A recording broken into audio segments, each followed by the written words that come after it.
Hello everyone, welcome to my channel Systematic Study. ICSC Board Class 10th Commercial Studies, which is an optional subject. Today I am going to explain chapter 1st of Commercial Studies, which is Stakeholders in Commercial Organizations.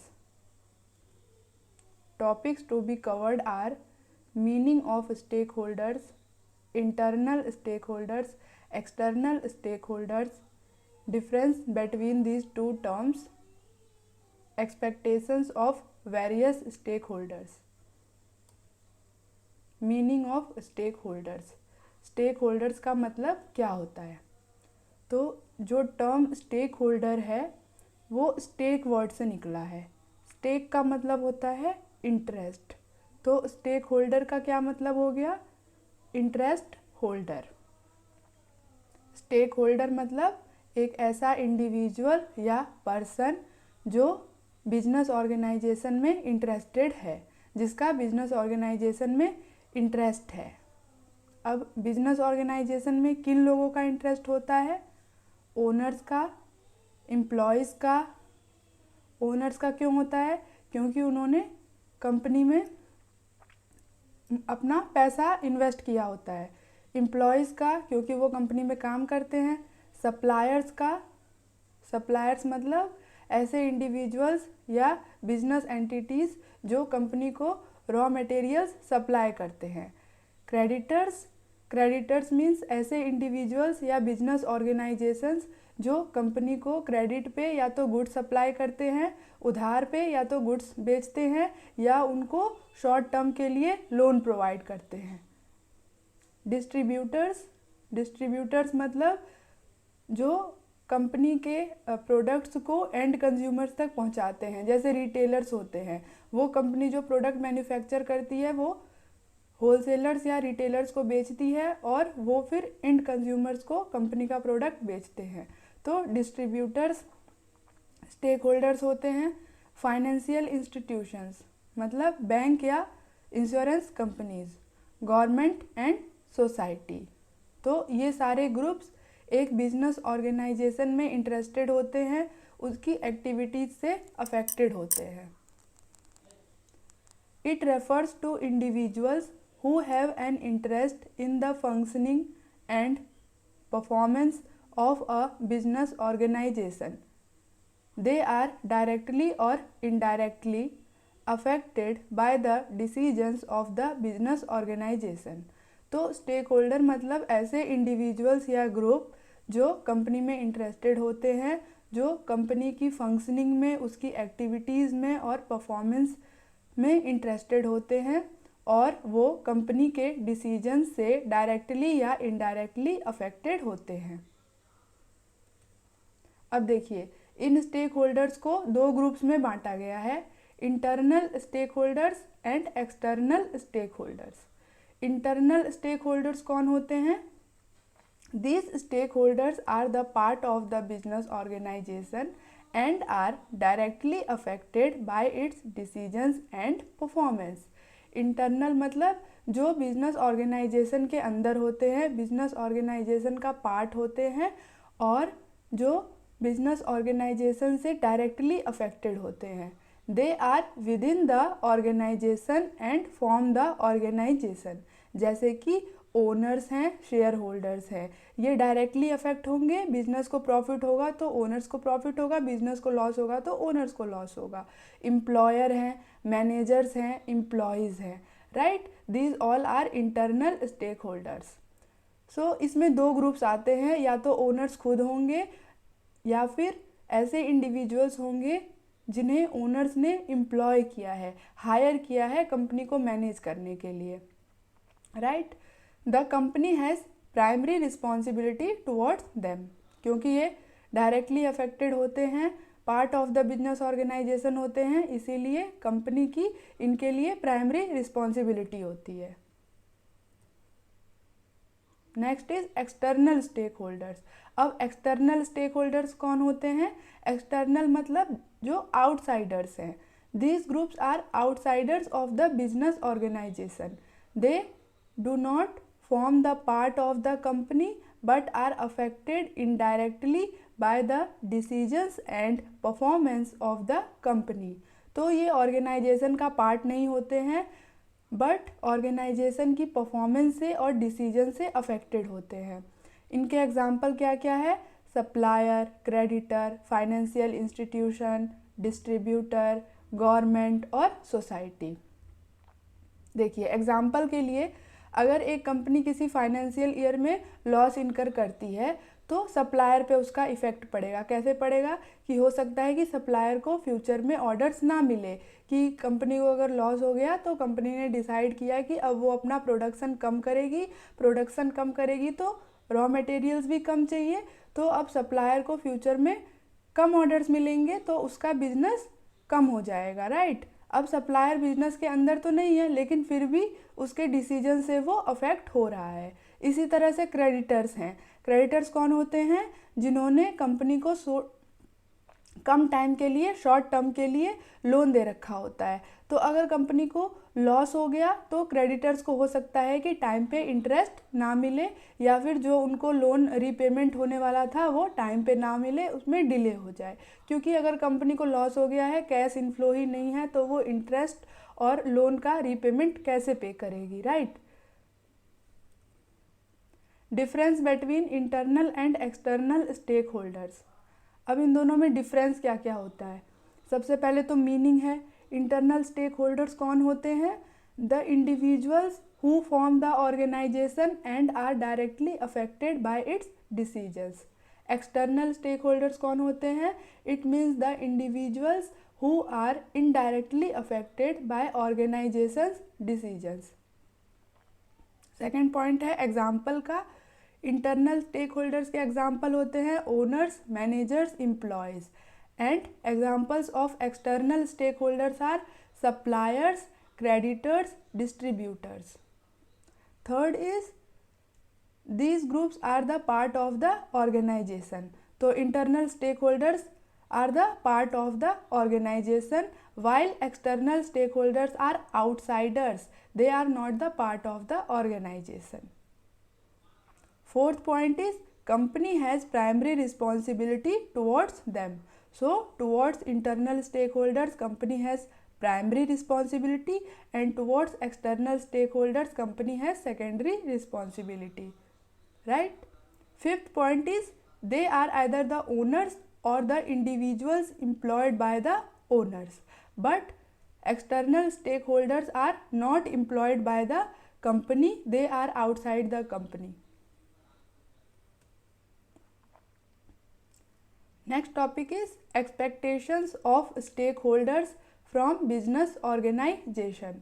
तो ये जितने भी stake holders हैं इनकी business organisation से क्या क्या expectations रहती हैं। तो देखिए पहले क्या होता था कि सिर्फ ओनर्स की एक्सपेक्टेशंस को ध्यान में रखा जाता था।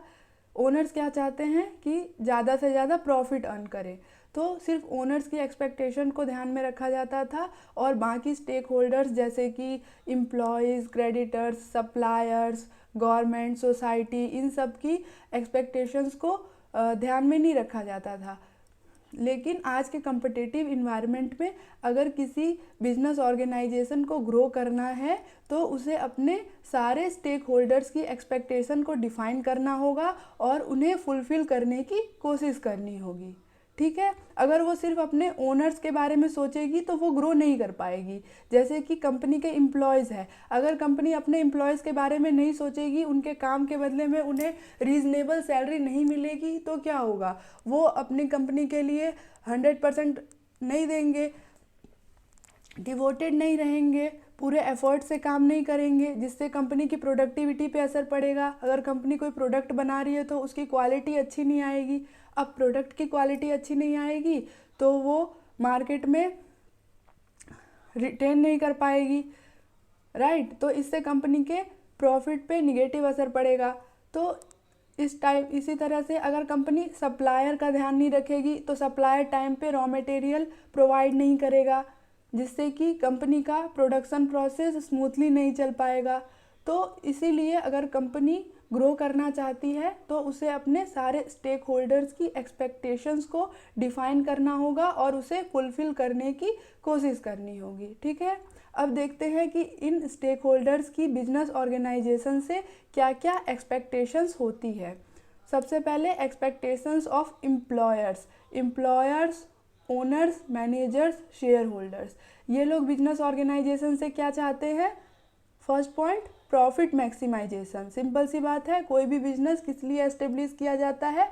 प्रॉफिट अर्न करने के लिए। तो ओनर सबसे पहले यही चाहते हैं कि वो मैक्सिमम प्रॉफिट अर्न करे। Growth of the business organisation, owners ये चाहते हैं कि उनका बिजनेस ग्रो करे। मार्केट लीडरशिप, कि वो अपने फील्ड में लीडर हों।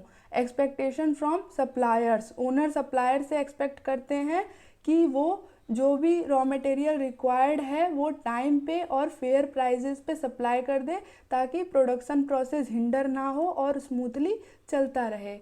एक्सपेक्टेशंस फ्रॉम एम्प्लॉयज़ से क्या एक्सपेक्टेशन रहती हैं ओनर्स की? To be faithful and devoted to the company, कि वो कंपनी के लिए फेथफुल हो, कंपनी के सीक्रेट्स कहीं भी बाहर रिवील ना करे और कंपनी के लिए डिवोटेड हो। जो भी वो सैलरी ले रहे हैं उनके बदले में वो अपना 100% दे और डिवोटेड होके सीरियस एफर्ट्स से वो अपना काम करे।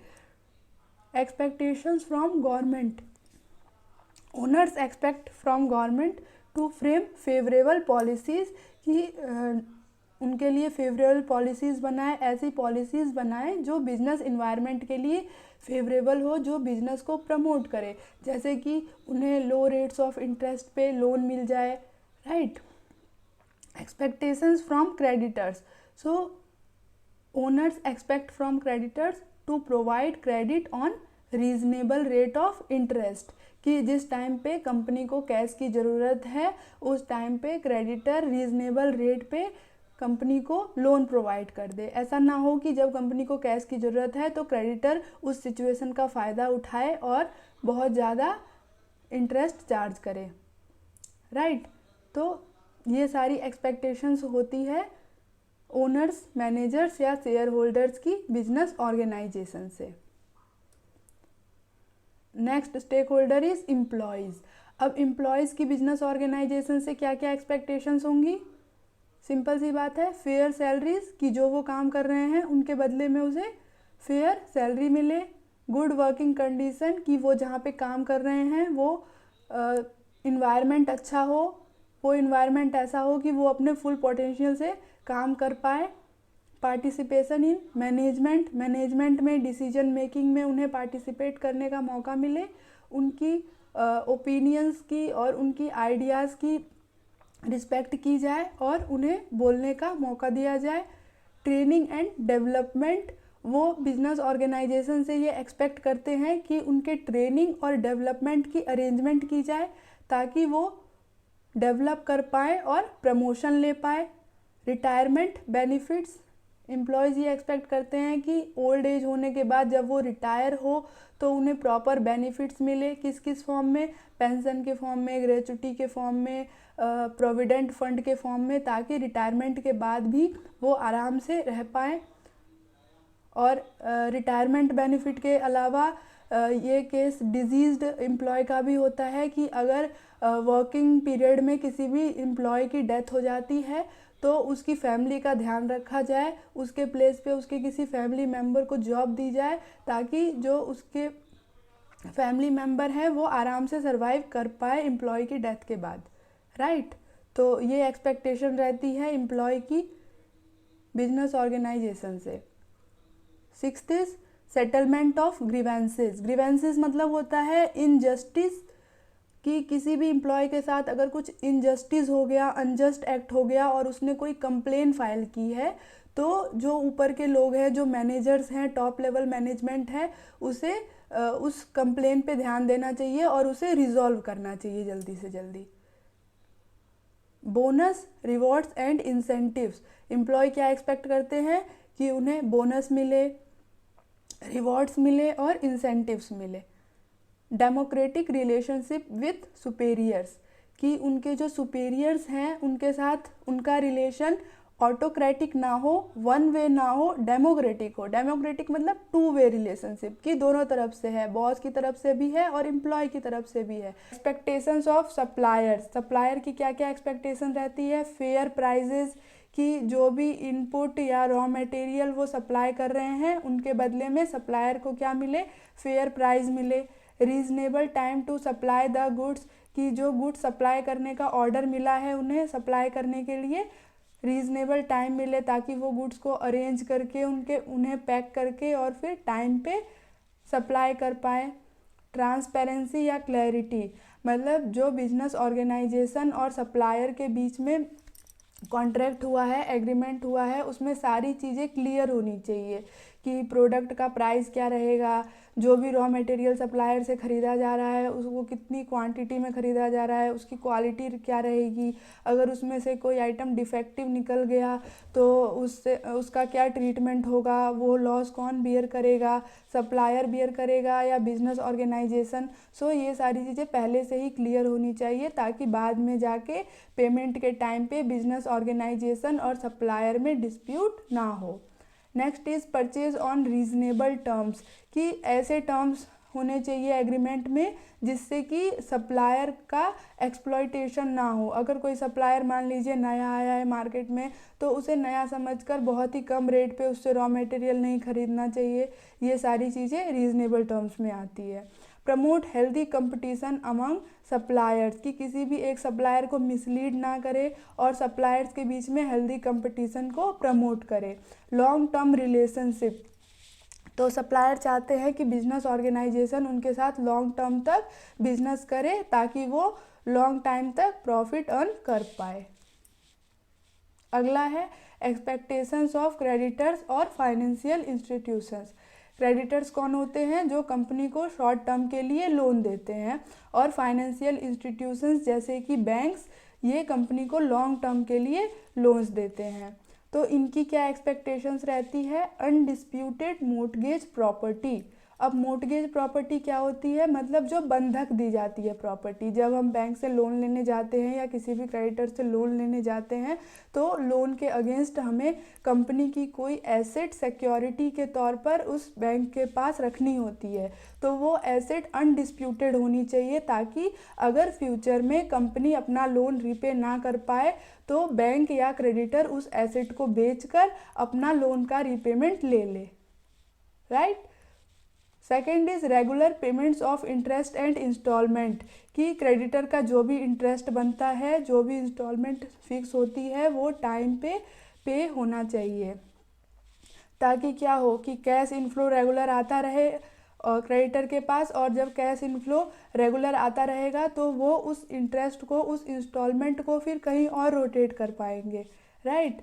Non indulgence in illegal activities, कि कंपनी किसी भी इलीगल एक्टिविटीज़ में इंजल्ग ना हो, क्योंकि अगर ऐसा करेगी तो कंपनी प्रॉफिट अर्न नहीं कर पाएगी, है ना, लॉस में चली जाएगी, उसका ग्रोथ नहीं हो पाएगा, और जिससे हो सकता है कि क्रेडिटर्स और फाइनेंशियल इंस्टीट्यूशन का पैसा डूब जाए। इसीलिए क्रेडिटर्स और फाइनेंशियल इंस्टीट्यूशन ये एक्सपेक्ट करते हैं कि कंपनी किसी भी इलीगल एक्टिविटी में इंजल्ग ना हो। फोर्थ इज यूटिलाइजेशन ऑफ डेप्ट फॉर द स्टेटेड पर्पस, तो जब भी कोई कंपनी बैंक से लोन लेने जाती है तो उन्हें पर्पस बताना होता है कि किस पर्पस के लिए लोन लेना है, तो वो उस स्टेटेड पर्पस के लिए ही उस मनी का यूज़ करना चाहिए। राइट। कि वो जो प्रोडक्टिव पर्पस है, जैसे कि कंपनी ने कोई मशीन खरीदने के लिए लोन लिया, अब उस मशीन को ना खरीद के वो कंपनी का ओनर अपने पर्सनल पर्पस के लिए उस पैसे का इस्तेमाल कर लेता है, तो क्या होगा कि कंपनी ग्रोथ नहीं करेगी, कंपनी को प्रॉफिट नहीं होगा, जिससे लोन का रीपेमेंट करने में प्रॉब्लम आएगी। ठीक है। तो इसीलिए क्रेडिटर्स या फाइनेंशियल इंस्टीट्यूशंस ये एक्सपेक्ट करते हैं कि जिस पर्पस के लिए लोन लिया गया है उसी पर्पस के लिए उसका यूज़ किया जाए।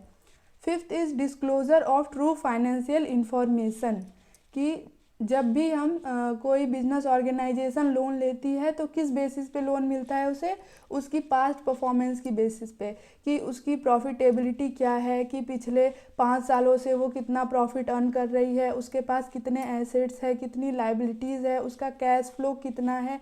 ये सारी इन्फॉर्मेशन देखने के बाद भी कोई क्रेडिटर या कोई फाइनेंशियल इंस्टीट्यूशन बिजनेस ऑर्गेनाइजेशन को लोन देता है।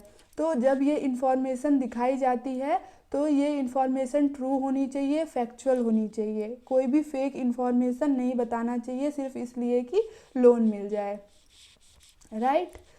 Sixth is proper communication about business organisation, कि बिजनेस ऑर्गेनाइजेशन से रिलेटेड जो भी इम्पोर्टेंट इन्फॉर्मेशन है, कि लोन लेने के बाद बिजनेस का क्या सिचुएशन है, बिजनेस कैसे ग्रो कर रही है, पर ईयर कितना प्रॉफिट अर्न कर रही है, कैश फ्लो कितना आ रहा है, ये सारी इन्फॉर्मेशन क्रेडिटर या फाइनेंशियल इंस्टीट्यूशन को बतानी होती है ताकि वो फ्यूचर क्रेडिट्स के लिए प्लान कर पाए। मतलब वो देख पाए कि फ्यूचर में और क्रेडिट इनको देना है या नहीं देना है। तो बिजनेस से रिलेटेड जो भी इम्पोर्टेंट इन्फॉर्मेशन है वो क्रेडिटर या फाइनेंशियल इंस्टीट्यूशन को कम्युनिकेट करना है। तो ये एक्सपेक्टेशंस रहती है क्रेडिटर या फाइनेंशियल इंस्टीट्यूशन की बिजनेस ऑर्गेनाइजेशन से। आगे बढ़ते हैं, एक्सपेक्टेशंस ऑफ सोसाइटी और जनरल पब्लिक। तो सोसाइटी या जनरल पब्लिक की क्या एक्सपेक्टेशन रहती है किसी भी बिजनेस ऑर्गेनाइजेशन से। First is good quality products at fair prices, कि अच्छी क्वालिटी का प्रोडक्ट बेचे कंपनी और फेयर प्राइस पे बेचे। प्रोटेक्शन ऑफ नेचुरल इन्वायरमेंट, कि मैक्सिमम प्रॉफिट अर्न करने के लिए बिजनेस ऑर्गेनाइजेशन इन्वायरमेंट का एक्सप्लॉयटेशन ना करे और जहाँ तक हो सके उसके प्रोटेक्शन में हेल्प करे। Create awareness about products and services, कि अगर कोई बिजनेस ऑर्गेनाइजेशन नया प्रोडक्ट लॉन्च कर रही है या उसके जो भी प्रोडक्ट्स हैं उसके बारे में लोगों को अवेयर करे कि वो उस प्रोडक्ट का क्या यूज़ है, उसके एडवांटेजेस क्या हैं, डिसएडवांटेजेस क्या है, किन लोगों के लिए वो प्रोडक्ट बनाया गया है, ये सारी चीज़ें लोगों को बताए। ऑप्टिमम यूज़ ऑफ रिसोर्सेज, कि कंपनी के पास जितने भी रिसोर्सेज हैं, जैसे कि उनके पास फाइनेंशियल रिसोर्सेज हैं, जितना भी अमाउंट है, मशीनरी है और जितने भी एम्प्लॉयज़ है, उन सब का वो ऑप्टिमम यूज़ करे और अपनी प्रॉफिटेबिलिटी इंक्रीज़ करे, ग्रो करे। क्योंकि जब कंपनी प्रॉफिटेबिलिटी इंक्रीज़ करेगी, प्रोडक्टिविटी इंक्रीज़ करेगी, मतलब कि कम कॉस्ट पे अच्छी क्वालिटी का प्रोडक्ट बनाएगी, तभी लोगों को अच्छी क्वालिटी का प्रोडक्ट मिलेगा और रीज़नेबल प्राइस पे मिलेगा। क्योंकि कंपनी खुद अगर ज़्यादा कॉस्ट पे बनाएगी तो वो ज़्यादा प्राइस लेगी, राइट। तो अगर कंपनी कम कॉस्ट पे अच्छी क्वालिटी का प्रोडक्ट बना पाएगी तभी वो लोगों को रीज़नेबल प्राइस पे अच्छी क्वालिटी का प्रोडक्ट बेच पाएगी। इसीलिए सोसाइटी या जनरल पब्लिक ये एक्सपेक्ट करती है कि बिजनेस ऑर्गेनाइजेशन अच्छे से काम करे और उसके पास जितने भी रिसोर्सेज हैं उसका ऑप्टिमम यूज़ करे, मैक्सिमम यूज़ करे। Fulfilling social responsibility, social responsibility मतलब बिजनेस ऑर्गेनाइजेशन की सोसाइटी के लिए क्या रिस्पॉन्सिबिलिटी है। अब बिजनेस ऑर्गेनाइजेशन सोसाइटी के रिसोर्सेज से चलता है और सोसाइटी के जो लोग हैं वो एम्प्लॉयज़ की तरह काम करते हैं, तो बिजनेस ऑर्गेनाइजेशन का सोसाइटी के प्रति कुछ रिस्पॉन्सिबिलिटी बनती है तो वो उनको फुलफ़िल करे। जैसे कि अगर कंपनी को प्रॉफिट ज़्यादा हो रहा है तो वो उसमें से कुछ परसेंटेज ऑफ प्रॉफिट सोसाइटी के वेलफेयर के लिए खर्च कर दे, जैसे कि अनाथ आश्रम खोल दे या ओल्ड एज होम खोल दे या कोई स्कूल खोल दे, तो ये सोशल रिस्पॉन्सिबिलिटी होती है। Non indulgence in illegal activity, right, कि कंपनी किसी भी इलीगल या अनसोशल एक्टिविटी में इंजल्ग ना हो, कोई भी ऐसा प्रोडक्ट ना बनाए, ना बेचे जिससे सोसाइटी को नुकसान हो। Regular supply of goods and services, कि बिजनेस ऑर्गेनाइजेशन कंटिन्यूसली, रेगुलरली जो भी गुड्स वो बना रही है, सर्विसेज जो भी प्रोवाइड कर रही है उसका रेगुलर सप्लाई करे और आर्टिफिशियल शॉर्टेज क्रिएट ना करे। Next topic is expectations of government. So what government expects from business organisation. First point is obligation of rules and regulations framed by the government, कि government ने जो भी rules या regulations बनाए हैं business organisation उसे फॉलो करे, right. Second is timely payment of taxes and duties, कि जो भी टैक्सेस बिजनेस ऑर्गेनाइजेशन को पे करना है, ड्यूटीज़ पे करनी है, उसे टाइमली पे करे और उसको इवेड करने की कोशिश ना करे, टैक्सेस से बचने की कोशिश ना करे, जितना भी टैक्स बनता है उसे टाइमली पे करे। No black marketing. Black marketing क्या होता है? जब कंपनी गुड्स को स्टॉक कर लेती है और आर्टिफिशियल शॉर्टेज क्रिएट करती है, मतलब कि किसी भी सामान की एक्चुअल में शॉर्टेज नहीं है बट उसको अननेसेसरी स्टॉक करके मार्केट में शॉर्टेज क्रिएट किया जाता है और उसके बाद उसको हायर प्राइजेस पे सप्लाई किया जाता है, इसे ब्लैक मार्केटिंग कहते हैं। तो गवर्नमेंट एक्सपेक्ट कि कोई भी बिजनेस ऑर्गेनाइजेशन ब्लैक मार्केटिंग में इंजल्व ना हो। नो मोनोपोली, कि बिजनेस ऑर्गेनाइजेशन कोई भी ऐसा काम ना करे जिससे मोनोपोली क्रिएट हो। No trade relations with enemy countries, right, ये तो ऑब्वियस है कि गवर्नमेंट ये अनडिज़ायरेबल है कि कोई भी बिजनेस ऑर्गेनाइजेशन एनिमी कंट्री के साथ ट्रेड रिलेशंस एस्टेब्लिश करे। Support at the time of calamities, कि कोई भी डिज़ास्टर, क्राइसिस या कैलेमिटी आती है तो उस टाइम पे बिजनेस ऑर्गेनाइजेशंस गवर्नमेंट के साथ मिलकर काम करे और कंट्री के रेजिडेंट्स को उस कैलेमिटीज़ को फेस करने में, उससे ओवरकम करने में हेल्प करे, राइट।